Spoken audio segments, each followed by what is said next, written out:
every failure in a pilot is a learning moment. Every failure in production is a business event. People who are running shop floor operations, they have very low tolerance for something which is not proven, which cannot be trusted. The biggest myth is AI is intelligent because it has to be trained, guzzling lot of data, lot of information. Then only it can become intelligent. The human part cannot be outsourced.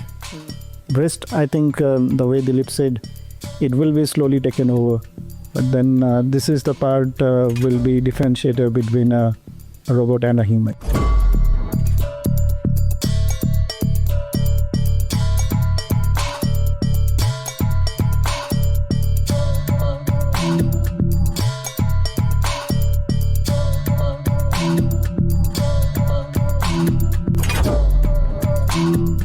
You are in the right place at the right time. If you are one of those people really interested in figuring out India's steel story and how it's being shaped by people, technologies, and really bold decisions on ground.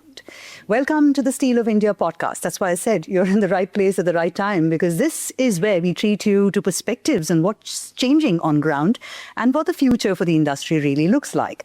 But in this particular episode of season 2, and we call it Intelligent by Design, we're going to explore AI, robotics, automation, and how these are actually part of how enterprises think and decide across a range of functions, whether it's the plant, whether it's logistics, or different functions within the organization.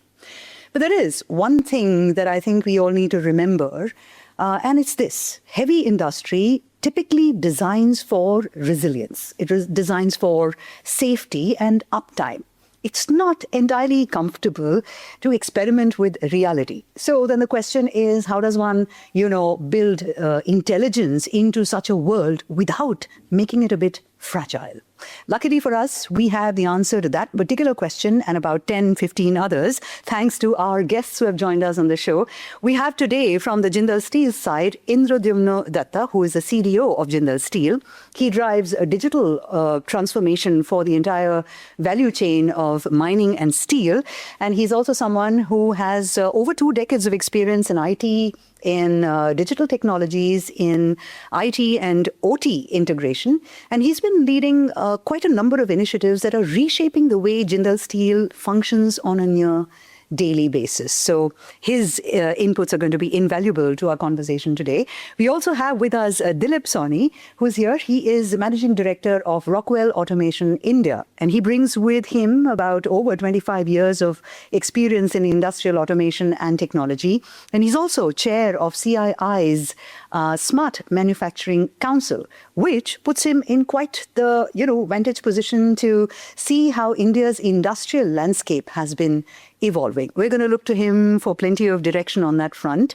And of course, no conversation can be complete without an understanding of connectivity, of data, of security. So that lens is going to be brought to our conversation by Daisy Chittilapilly. She is the president of Cisco India and South Asia, and she has over 30 years of experience in technology, and 2 decades of those she spent in leadership positions at Cisco. She's also part of the executive council at NASSCOM, so you're in her safe hands. Richness of perspective is something that we're going to guarantee for sure on the show. Welcome to all of our speakers. Thank you. Glad to be here.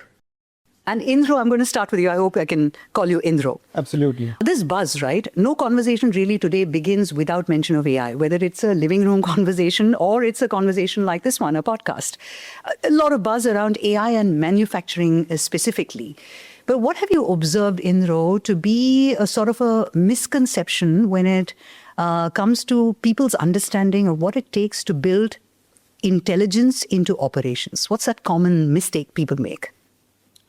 So before I go to the mistake part of it, I think it is imperative to understand what is the meaning of AI in manufacturing, right?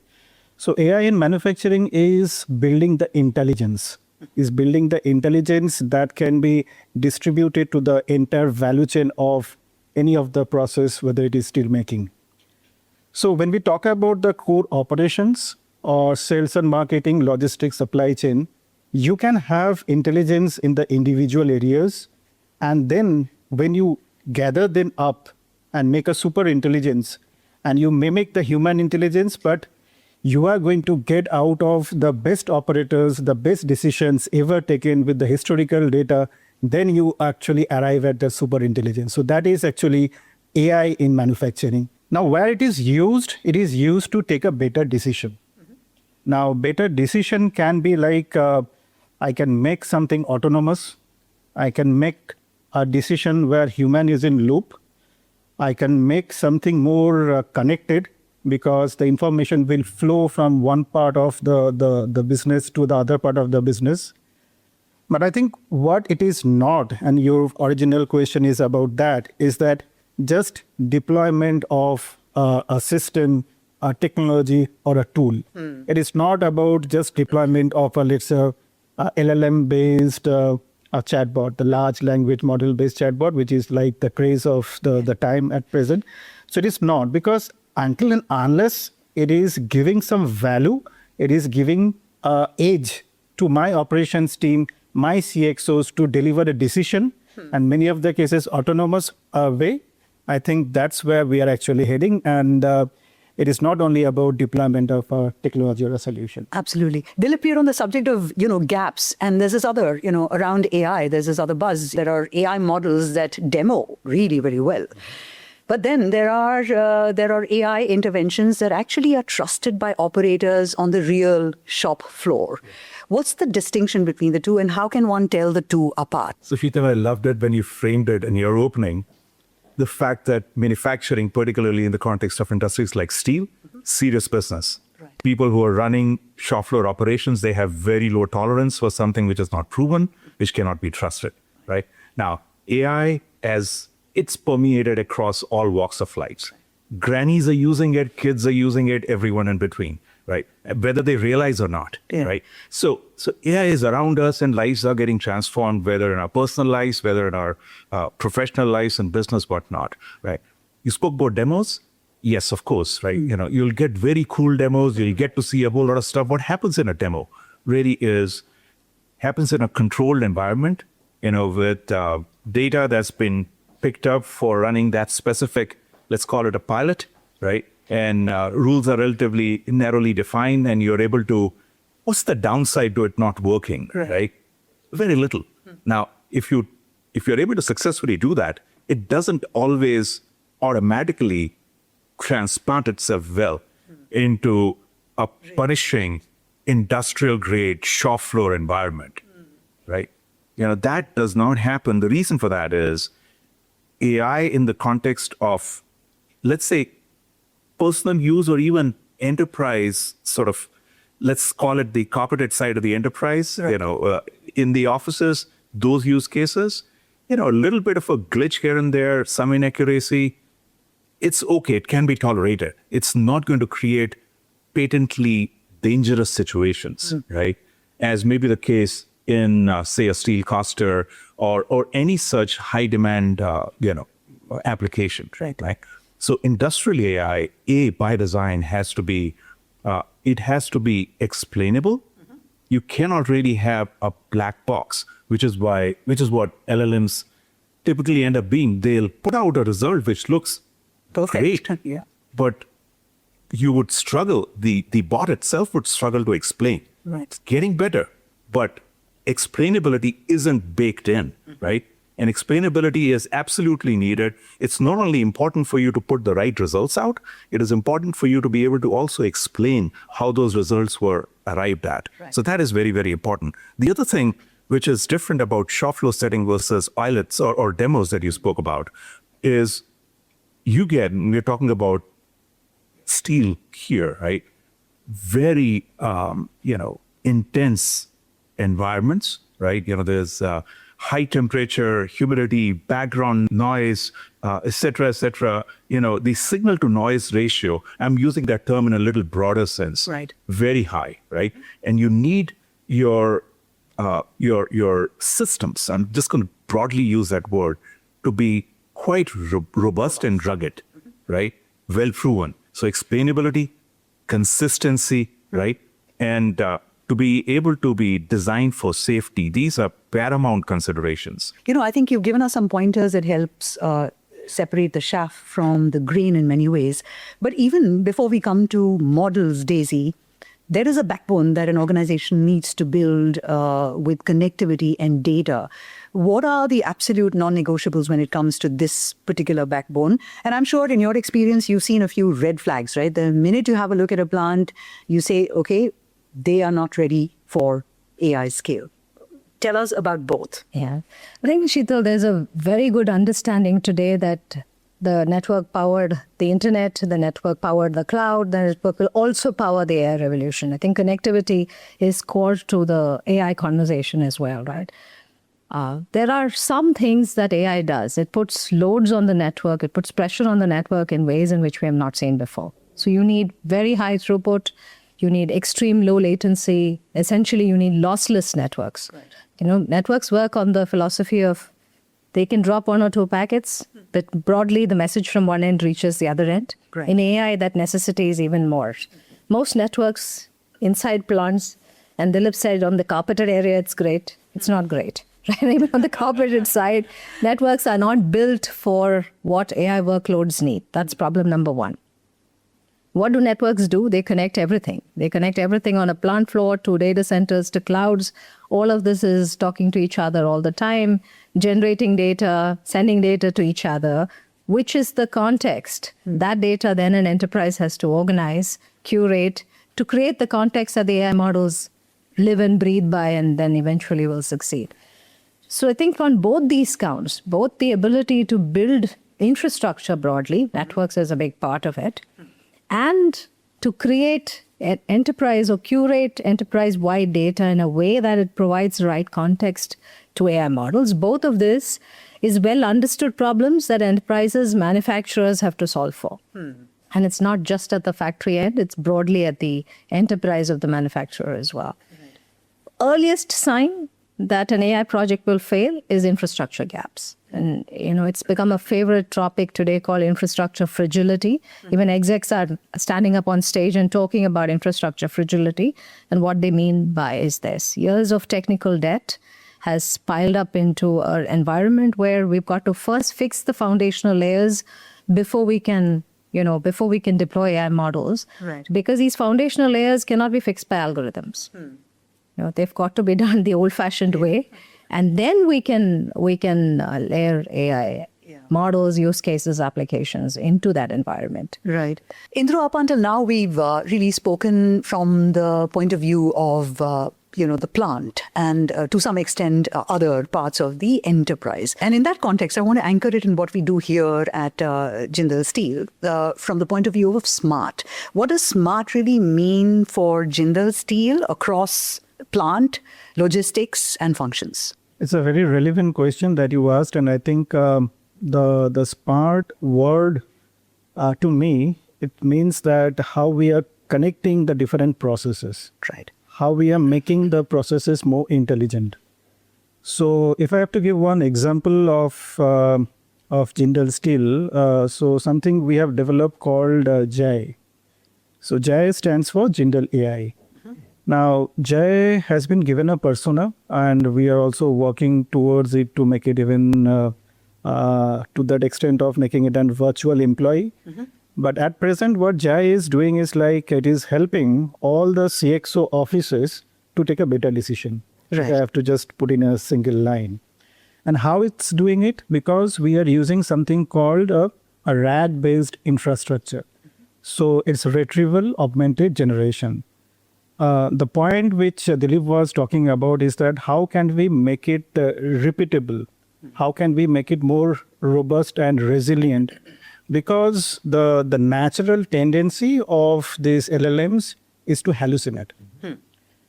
Now, it's okay in your maybe private life or when you are just playing it with the LLMs, but then it's not absolutely okay when you are deploying those kind of models in the plant environment, right? Right. So that's where we have made it absolutely perfect.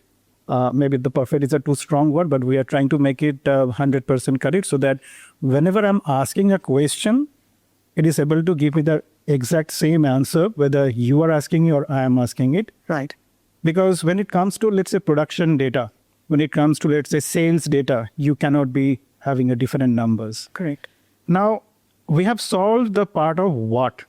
What is the current sales number? But then the how part of it, the why part of it is very difficult to solve. And that's where actually the LLM-based reasoning models are coming into the place.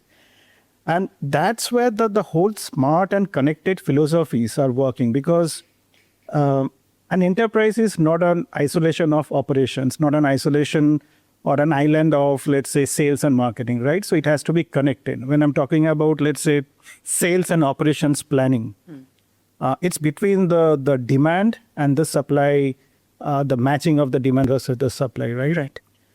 So, and by design, I think steel is a complex business, because the way the commodity prices are changing, the way the raw material prices are changing, and give these wars where your supply chain is getting disrupted.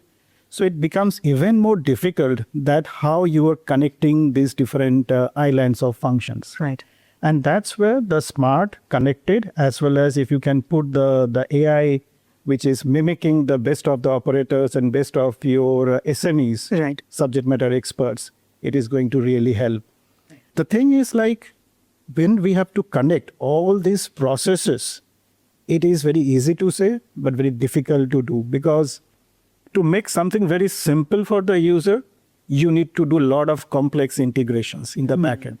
Right. And that's where the smartness comes in our processes. And that is where I think AI is going to play a huge role. Yeah. So we have to be very sure that we can promise moon, but then if your basic building blocks are not there, then the things are not going to be scalable. Yeah, just as what Daisy had mentioned earlier, the foundational blocks need to be in place. But Daisy, you know, when you connect plants end to end to logistics, I'm quite certain that new areas of potential risk and failure can crop up that leaders sometimes tend to ignore. What are some of these potential areas? And perhaps, you know, what's that one governance choice that can help prevent smart from becoming quickly or devolving into fragile?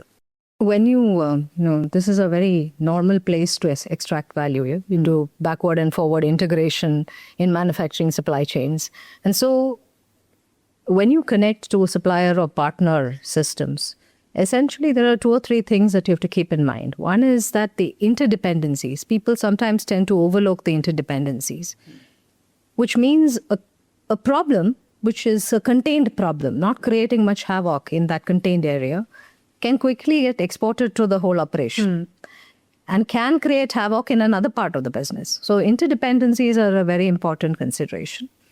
The second piece is when you connect your environment to any other third-party environment, you're extending trust to another environment that you cannot see and that you don't control. Now, it's not important you control it, but it's very important to have visibility across all your digital estate. And this digital estate is anything that connects to your digital estate or anything your digital estate connects to. So it includes the supplier and partner ecosystems as well.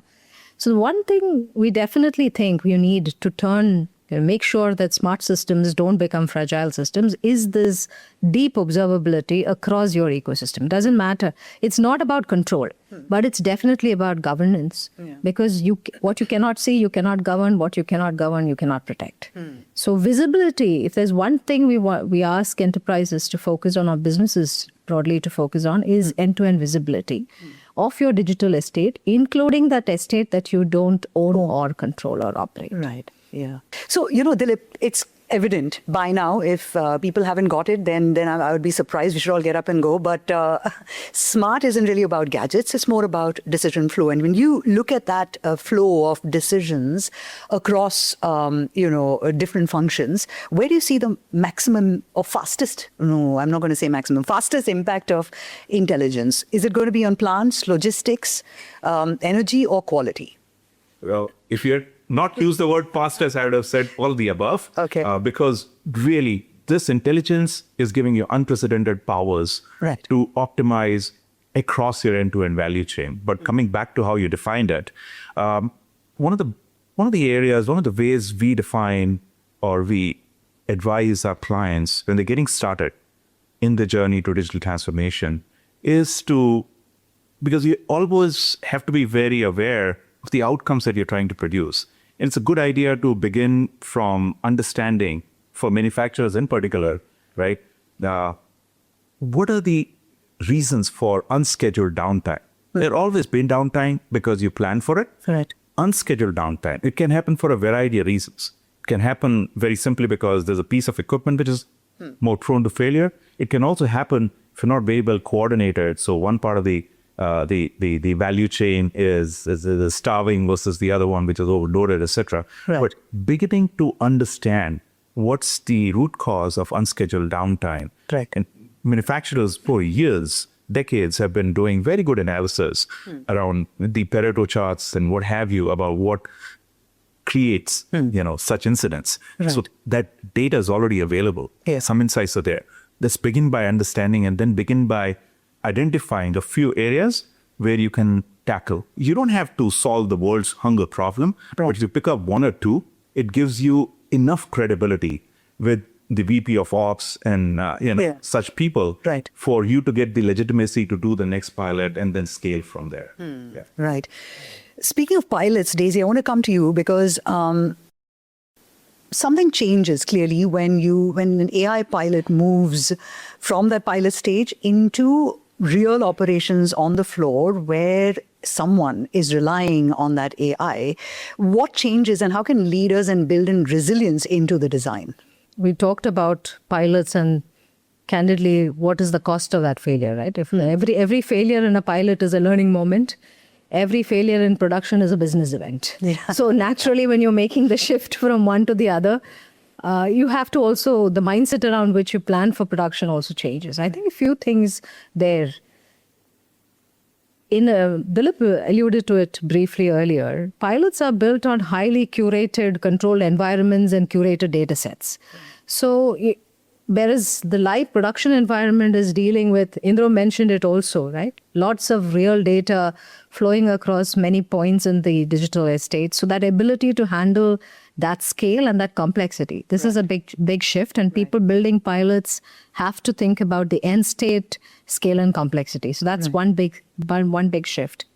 The other is a pilot, you can really look at the art of the possible. You're doing experiments to figure out the art of the possible.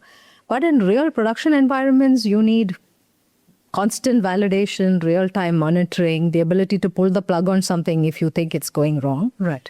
And last, this understanding that, again, in a pilot, you're pushing the edge of what this technology can do for the business. Right. But in production, you have to clearly acknowledge that you're augmenting human expertise. You are not replacing human judgment. Right. This is a big thing because in pilots, you don't have to bring in this judgment element and test for judgment. Right. But in production, you have to. Yeah. I think I talked about visibility earlier. AI is also bringing risks at a scale that we still don't know what risks it's bringing to the enterprise. So this ability to have visibility, this ability to build resilience and security into the fabric of the digital blueprint of the manufacturer, of the industrial environment, that's very, very important. Right. Because then you have the ability to detect. You have the ability to prevent, mitigate against any business outage. Yeah. But it's a big mindset shift between doing a pilot versus taking that same pilot into production. So I'm sitting on the other side of the table, right? Because both of my colleagues are providing a lot of solutions and products to me. So I think for me, when I'm talking about or thinking about pilot, I need to be absolutely sure that what's the success criteria I'm putting. Because often what happens is like we go to the production floor, we started the pilot, and then after 2 months, we think about, okay, what were the success criteria? Is it the objectives are really met, or maybe we are at the 80%? It's about thinking it beforehand and then putting it down and aligning the stakeholders. Because there are a lot of stakeholders who are actually involved, whether it is a business users, whether it's a digital transformation team, whether it is like maybe the other stakeholders of planning guys. So once we come all together, okay, these are the 10 things which we want to achieve from the pilot, and then let's go ahead with that. I think that makes the job of even the solution providers also easy, because they also know that what's the North Star for me. Yeah. Otherwise, if they're talking only to the IT or digital team, maybe the business users have some other expectations out of that. Right. I can just add one more thing to it. I totally agree with what both of you said. I think the having success criteria defined, very, very important. But also when you're doing these pilots, you got to also have upfront in your mind somewhere an idea about, okay, there's proof of value, but there's also got to be some proof of scale. Because if you struggle with scaling it, and if it is not meant to be something which will go broadly across the enterprise, you got to figure out if it is the right pilot for you to be investing your energy in tech. Correct. And that's very difficult to do. Yes. Very difficult to do because the horizontal deployments and then the scale up from a pilot, that also needs a lot of foreboding. Yeah. Yeah, and the thing with AI is also that it's evolving at such speed. Right. No technology was the end state always being revolving, changing on an almost daily basis. Right. What you could do with it yesterday, you can do much more with it today, and you will definitely do more with it tomorrow. Right. So in that situation, an end state that you define yesterday also looks a bit outdated when you look at it today. Yeah. Right? So you're playing with a technology which is also like that. It's very exciting, but also very challenging at the same time. Yeah. In fact, I was going to come to scale, right? And you all have mentioned it, Daisy. In your response, you spoke about a pilot, hitting roadblocks when it comes to scale. And yet that's the stuff, as you rightly pointed out, a business event. It's also the stuff of lurid headlines in newspapers, that kind of failure is catastrophic in environments like manufacturing, especially, right? So if you were to boil it down to 3 or 4 pointers on how organizations can avoid this break that happens when they attempt to scale an AI model. So I think we ask people to look at it from 3 vectors. And I think we've touched on it already, but I'll probably do a summary. Infrastructure gaps and constraints. This one is a deal breaker. Data, but more than just data, context that the data will provide, and security. I think because trust. Right. A lot of AI models, pilots are grounding to a halt because of the lack of trust in AI. Right. So we've got to build not just the resilience frameworks, but also the trust between the technology and the people. Right. These are 2 or 3 things. And maybe last, but most important, which we don't find now, is systems thinking, because we have to figure out what is that interplay between the physical layer and the digital layer and digital at every layer. Right. And this kind of cross-domain thinking is not very common, but it's absolutely important in the world of AI and for AI pilots to scale into production. Yeah. From practitioners' view, I think there are 2 elements. One we call a functional validation. The other is called what we call technical. Some people call it non-functional requirements validation. I want to segue into robotics and automation and what that is really going to do for manufacturing, because I think everybody is gung-ho with that possibility. And Indra, I'm going to start with you. Robotics is clearly where AI, automation and safety meet on the shop floor. What are those areas that you have seen robotics and automation deliver improve performance and also increase safety in? And what are the areas that still will require human judgment to be central? The planning side, when we're doing the entire supply chain planning, it's a difficult problem to crack. And that's where I think is still, even if we are putting AI, we have to keep a human in loop so that the validation happens. But let's say when we are talking about an operation, whether it is a hot metal handling operations, whether it could be sampling collections, whether it is maybe assembling in an assembly line, that's where the automation, that's where the robotics is going to create a lot of productivity improvement. Mm-hmm. And generally in industrial perspective, if you see, we have a couple of different type of processes. So what we call continuous process or batch process, or a job-based processes, or let's say we have this assembly lines, right? So the different choices of technologies will be required to mitigate or to cater to those requirements of different type of processes. But the way the automation systems are actually improving, and even nowadays we are talking about humanoids, right? So the humanoids are advanced in such a way that in some of the critical stuff where we can put our people to safety risk, right? Those are the places we can actually replace humans by these kind of robots, right?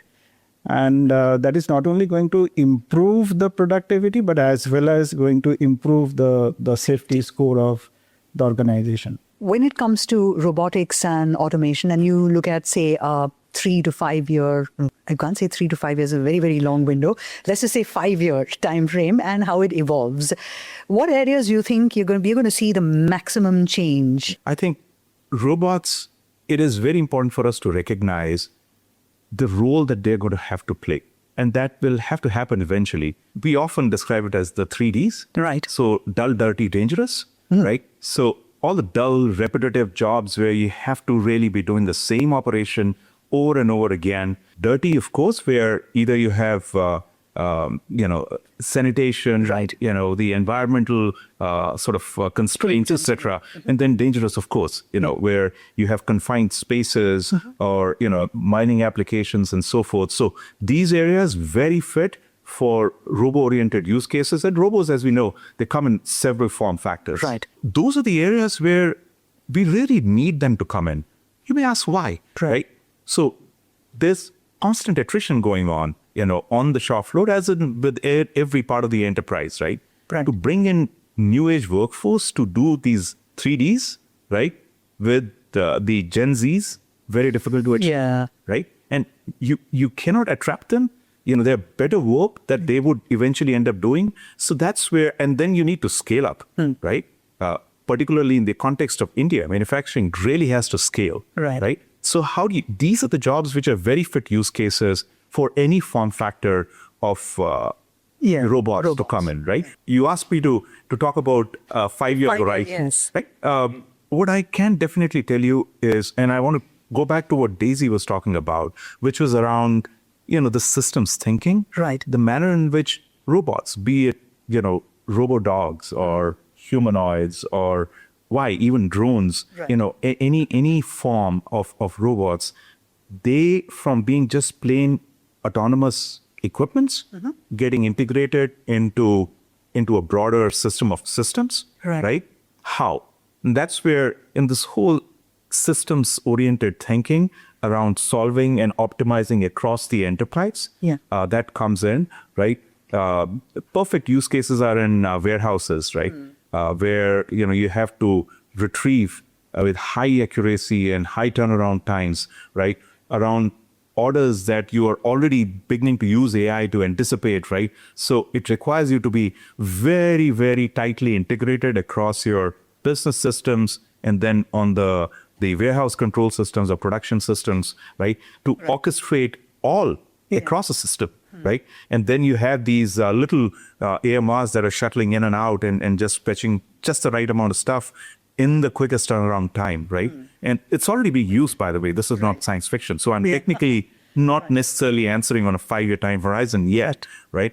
But what is certainly going to happen is that all of these things are going to get integrated into a much broader enterprise-wide system, solving and optimizing at a whole different level altogether, right? Since we're doing crystal ball gazing. Yes. If you look at AI, what it's doing is it's augmenting, right? So you're doing part of the task and the AI is doing part of the task. Artists are already using exoskeletons to create bodies of work. It may be in the factory too, like you're working side by side. 5 years on, it wouldn't be impossible to think you're working side by side with a humanoid or a robot. Because today robots work all by themselves. Right. They're programmed, they have a task, beginning to end, they do it. There's a human supervisor, but the human's not really handing them tools or taking tools from them or anything like that. 5 years on, I wouldn't be surprised the way in which physical AI is progressing, that it becomes an augmentation to a human worker, right? Or many robots or humanoids or AMRs are around. Like you have agents to a human today, 7 to 10 agents to a human today. you could have 7 to 10 humanoids, Exoskeletons. robots to a human, and a human with. I saw some work with exoskeletons. Wonderful. Not my taste, but I will get some used to. But 5 years on, it could very much be our world. Yeah. While on the subject of robotics, Daisy, got to ask you, as robotics becomes more connected and software driven, there is this very real concern. And I think we brought it up earlier in the conversation of cyber risk. And this can be a huge impediment to innovation. Just when I'm starting to develop an innovation DNA, I'm going to, have this brakes put on my feet on account of cyber risk. So what is this whole concept of secure by design, and how does one build that out? Yeah. I think the good news is we don't have to do anything different from what we are doing already, right? Most enterprises are on the zero trust journey. Sounds very harsh. Essentially says never trust anybody, inspect everything. And robots are no different. Right. Is anything, a robot is going to connect. It will connect to the factory, and via the factory, it will connect to the data center, the cloud, and everywhere else in the enterprise, to your partners and suppliers, which we talked about earlier. Right. So every time a robo connects, does it have the right to connect into that digital estate? And does it have the right to perform what it's doing? Right. So you're always monitoring anything that connects into the enterprise footprint. And the robo is no different. You're constantly monitoring it to see, A, should it be allowed to connect to what it's connecting? B, is it doing the work it's supposed to? Is it talking to the people and the assets it's supposed to in the enterprise? And zero trust is an architectural framework in security that we've rolled out. The world is following it. Enterprises are following it. Manufacturers are following it in plants. It's no different framework. Right. Protocols may be slightly different depending on the kind of robots that we use. Yeah. But there's already a framework in place. So that's the good news. Yeah. The bad news is there enough attention? Because a breach, you're right to call that attention to this point, because all of the breaches we've seen in recent time have come through, not from the IT side of the house, it's mostly come from things. Right. That are connecting, increasingly connecting. For many years now, more things have connected than IT devices into the internet. Right. And robots are one more thing that Right. will connect and connect at scale. If you look at the volumes, connecting at scale, particularly in the industrial world. So extending the zero trust framework to them and in integrating them also into the security blueprint of the organization is really the way forward. Fortunately, no new framework, no new architecture. Yeah, so this is basically the OT security, I think Yes. you're talking about, and it's going to be a paramount importance. No, without guardrails, it's not very difficult to establish that it will drift and it will hallucinate. These two things are very well established, right? It can also be, models can be jailbroke as well. Yeah. Already, they come with significant degrees of vulnerabilities inside them. We did an AI readiness index survey in India. Only about 7% of enterprises even have the capability to sniff this problem. And with that, it is time for a quick set of questions. Let's start with you, Dilip. One myth that you've encountered with respect to AI and manufacturing. Myth. We all know that AI feeds off data, right? So there's a tendency for us to just amass as much of data from wherever you can get it. So the quantity versus quality, sometimes we tend to veer off more in the direction of quantity. No, quality really, really is important. All right. Yeah. Okay. You, Pedro? The biggest myth is AI is intelligent because it has to be trained. Yeah.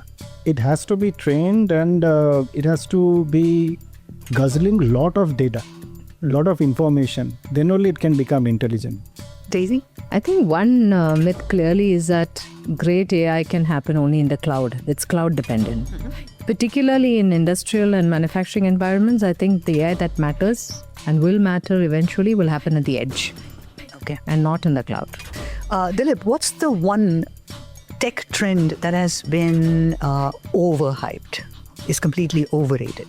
A little while ago, people were getting a little too carried away with Gen AI in manufacturing, right? It is very, very useful, right? Just not immediately. Manufacturing, actually, to Daisy's point, you don't have to have cloud-based intelligence. You don't always have to have the best, most cutting-edge models. You just need to have just enough intelligence in the context of that operation. So you don't have to get carried away, because manufacturing really requires reliability and consistency. The dark factory that we are all hearing about, the lights out production, I think that is little overhyped. It might be happening in the next 10 years, not immediate. Okay. And maybe blockchain. It's a has-been, bit of a has-been. When it arrived, it was supposed to solve for world hunger. Yeah. But minus contract management and things, use cases around Yeah. traceability. Yeah. That's a contract management, traceability. It has not found much use otherwise. I'm going to ask you about robotics. What's that one area in the context of the changes, evolution of robotics? One area that's really you think is going to really transform? Permeation of this technology across all walks of life, not just in manufacturing. You are already talking about microbots and what game-changing impact they can produce in the context of, say, healthcare and surgeries and so forth, right? So they can intervene at a point where, and in the context of warfare and so forth, you're already witnessing that. Right. So yeah, I mean, I think they're going to be altering the as a state Right. for us. If we can play our cards well, and if we can play our governance card well, society as human race, then I think it is going to be to our advantage. And one final question for all of you, and this one's got to do with the one thing that will not change no matter what direction technology is going to take. And I want to leave our viewers with that kind of a note. What should leaders simply not outsource, irrespective of what advanced technology comes their way? Technology is going to take away more and more of the how piece of it, right? It'll continue to rid us of doing things that are in the moment, and it's going to equip us with time and space to think about things which are human. I think that's how the teaming or collaboration will work for some period of time.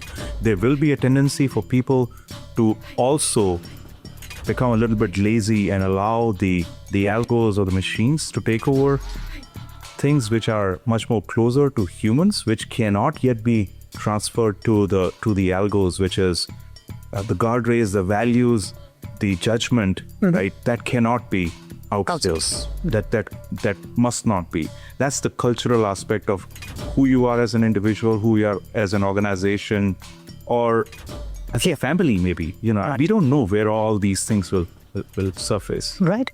Yeah. I think one word answer is emotion. Very well said. Right. Yeah. The human part cannot be outsourced. Rest, I think the way Dilip said, it will be slowly taken over. But then this is the part will be differentiator between a robot and a human. And a human. Mhm. Yeah, and maybe it's quantifying that emotion in the business world. It's accountability. Right. And everything that makes accountability real. Yeah. Whether that's judgment, emotional intelligence, the wisdom to ask the right questions, the courage to make the difficult decisions or calls, Yeah. everything that makes us human in the business world. Yeah. For our viewers, it's been, as you have witnessed, a delightful conversation. So we've clearly seen what AI can do. And we've also seen, more importantly, how enterprises are thinking, or it's revealing to us how enterprises are approaching this whole subject. This much is for clear, and our speakers have mentioned it across the conversation today. The future is going to belong to those enterprises that are going to very intelligently design and build systems, or rather put in intelligence into systems, people, and also, leadership. And it will also belong to all those enterprises who remember, as we just heard from Daisy, that accountability is that one thing that cannot be automated. It's been a brilliant conversation. I must thank you, Daisy, you, Dilip, and Indro, you as well, for bringing this room alive with your ideas and the optimism that you shared with us for the future. Thank you so much. Thanks for having us. Really enjoyed being here. To all of you.